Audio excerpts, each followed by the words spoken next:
Hello everyone and welcome to Long's Toys. I have a Teenage Mutant Ninja Turtles review for you today. This is Kurai, the Tanto Sword Master. Now they did come out with a version of Kurai previously, but that was when she was kind of mutated into a snake. So this is an all-human version of Kurai. No snake parts or anything like that. She comes with a sword and a removable mask, which they are very excited to advertise here on the packaging. Taking a look at the back here, I think it's funny that they went with a picture of the toy instead of an actual, drawing from the show. But if you'd like to go ahead and read her bio real quick.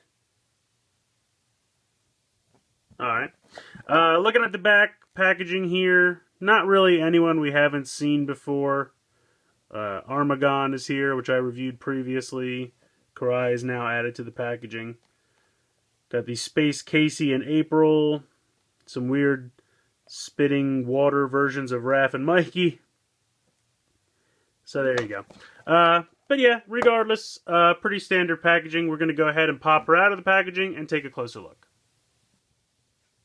So taking a closer look at Kurai out of the packaging here, I understand because she's a girl they tend to make all the limbs really thin, but she feels a little fragile as a result. I don't know, she looks pretty good. I think for the figure-wise, they did a nice job. The head's a little weird to me.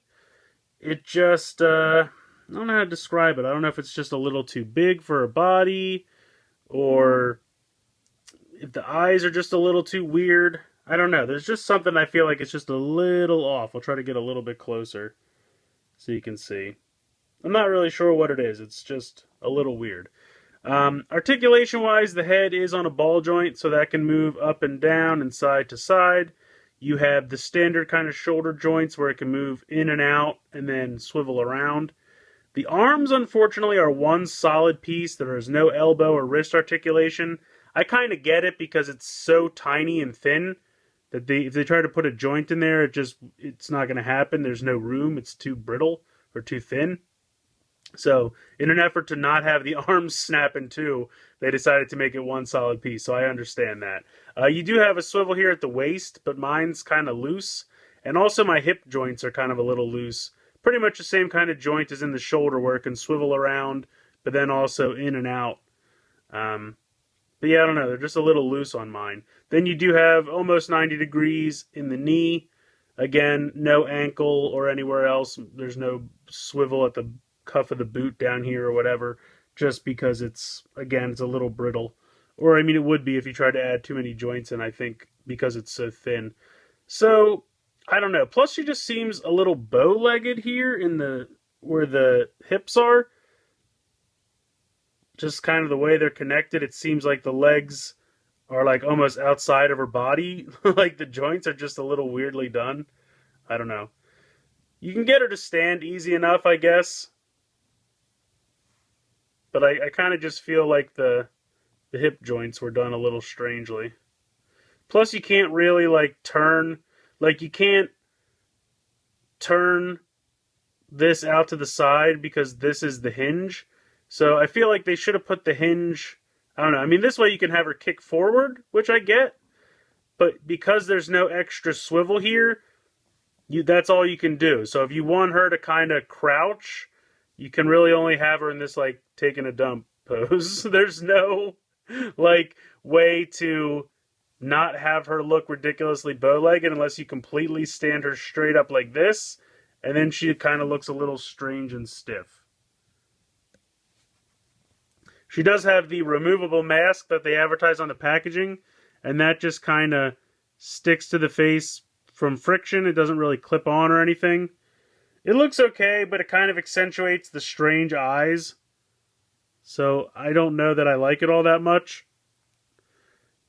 And of course she does have her tiny little sword, which does fit into the sheath on her back, which I appreciate. So you can slide that in there. That works really well, fits like a glove. And then you can pop it out and she can wield it. Although I gotta be honest, it has a tendency to fall out of that hand pretty easily. Fits in this hand a little bit more snugly, so I would use that hand. Doesn't really fall out of there. I don't know if mine's just a little bent from being in the packaging. Probably could just close that up a little bit and it would hold it a little better. Overall, I gotta say I'm kind of a little disappointed with Kurai.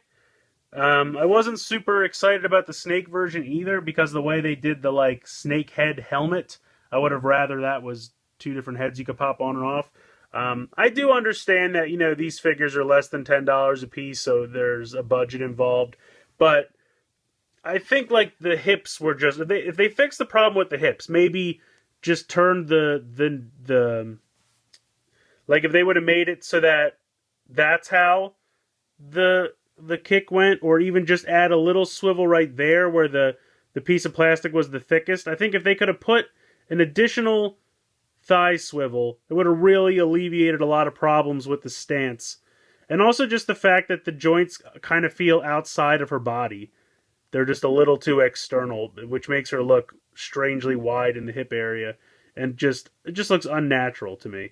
And I don't mean that wide hips is a problem. I just mean that it doesn't. The figure contour is unnatural looking. It really looks like you come down and then all of a sudden there's a piece all the way over here out to the side.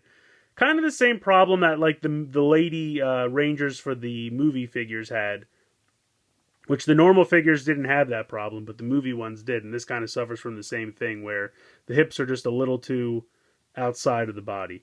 I mean, overall, it's not bad. I think I probably like this one better than the Serpent Kurai, because I do like the sword and the sheath on the back, and I think that looks good, and I like the overall paint scheme of this figure. I definitely think they did a nice job with the details, like the purple sash and the black and the silver. Sorry about that. What I was saying is I think they did do a nice job with the paint, the detail. I mean, sometimes you'll see figures that have molded in detail that's not painted, but they did a pretty good job of actually painting all the parts that need to be silver. The purple's a nice accent color. You have the two-tone color hair, which I think they did a nice job on. And the paint on the face is actually relatively good. So I think overall it's not a bad figure. It's just plagued by a couple loose joints and the fact that the hips are a little weird. If they would have added a thigh swivel, I think it really would have saved everything, and I probably wouldn't have too much to complain with. The removable mask, it's a thing. It exists, but it's not that great. I kind of don't need it, but I like the sword and the sheath. I think that works out well. So, all in all, it's not one of the best figures, but it's all right. I definitely think out of the two newer ones, Armagon is a better figure. But let me know what you guys think in the comments below. Please like and share this video. Please subscribe if you haven't already. I hope you've enjoyed this look at Kurai from the Teenage Mutant Ninja Turtles line, and thanks for watching.